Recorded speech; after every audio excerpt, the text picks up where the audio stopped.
धीरे धीरे शक्ति गोटाउछि विजु जनता दल मुख्यमंत्री नवीन पट्टनायक स्वच्छ और निर्मल शासन और स्थानीय नेतांक नेतृत्व उपरे भरोसा करी जनक पर जड़े विरोधी शिविर छाड़ी विजु जनता दल में सामिल होइछन्ति। ଏହି କାର୍ଯ୍ୟକ୍ରମରେ ଗୋପାଳପୁର ନିର୍ବାଚନ ମଣ୍ଡଳୀରେ କିଛି ବିଜେପି ଦଳର କର୍ମୀ ବିଜେପି ଦଳ ଛାଡ଼ି ବିଜେଡି ଦଳରେ ସାମିଲ ହୋଇଛନ୍ତି। ଦୀର୍ଘ 25 ବର୍ଷ ଧରି ବିଜେପିରେ କାମ କରି ଆସୁଥିଲେ ଆଜି ବିଧିବଦ୍ଧ ଭାବେ ବିଜେଡିରେ ସାମିଲ ହୋଇଛନ୍ତି।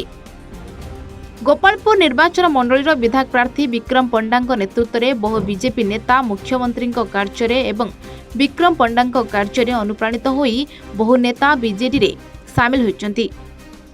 ଆଗକୁ ବିଜୁ ଜନତା ଦଳକୁ ସୁଦୃଢ଼ କରିବା ପାଇଁ ଆହୁରି ଶକ୍ତିଶାଳୀ କରିବା ବୋଲି ଲକ୍ଷ୍ୟ ରଖୁଛୁ ବୋଲି କହିଛନ୍ତି। ଏହି ମିଶ୍ରଣ ପର୍ବରେ ରଙ୍ଗେଇଲୁଣ୍ଡା ବ୍ଲକ ଅନ୍ତର୍ଗତ ଇନ୍ଦ୍ରାକ୍ଷୀ ପଞ୍ଚାୟତର ନଗରାଜ ସେଠୀ, ପୁରସ୍ତମ ରେଡ୍ଡି, ଅମିତ କୁମାର ନାୟକଙ୍କ ସମେତ ବହୁ ନେତା ଯୋଗ ଦେଇଥିଲେ। ରେଡ୍ଡି ଦେଖନ୍ତୁ ମାନ୍ୟବର ମୁଖ୍ୟମନ୍ତ୍ରୀ ନବୀନ ପଟ୍ଟନାୟକଙ୍କର କାର୍ଯ୍ୟକଳାପ ବହୁତ ଭଲ ଲାଗିଲା।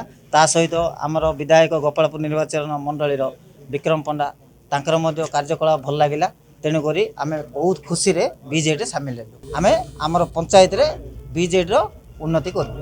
ଆଜି 4 ଜଣ ବନ୍ଧୁ ବିଜେପି ଦଳ ତ୍ୟାଗ କରି ଯେଉଁମାନେ ଦୀର୍ଘ 20-25 ବର୍ଷ ଧରି ବିଜେପି ପାଇଁ କାମ କରୁଥିଲେ ଇନ୍ଦ୍ରାକ୍ଷୀ ପଞ୍ଚାୟତର, ଏବଂ ଆଜି ସେମାନେ ଆମର ସୁନୀଲ ଭାଇ ଯିଏକି ଆମର ବରିଷ୍ଠ କର୍ମକର୍ତ୍ତା ତାଙ୍କ ସହଯୋଗରେ ଆଜି ବିଜୁ ଜନତା ଦଳରେ ସାମିଲ ହୋଇଛନ୍ତି।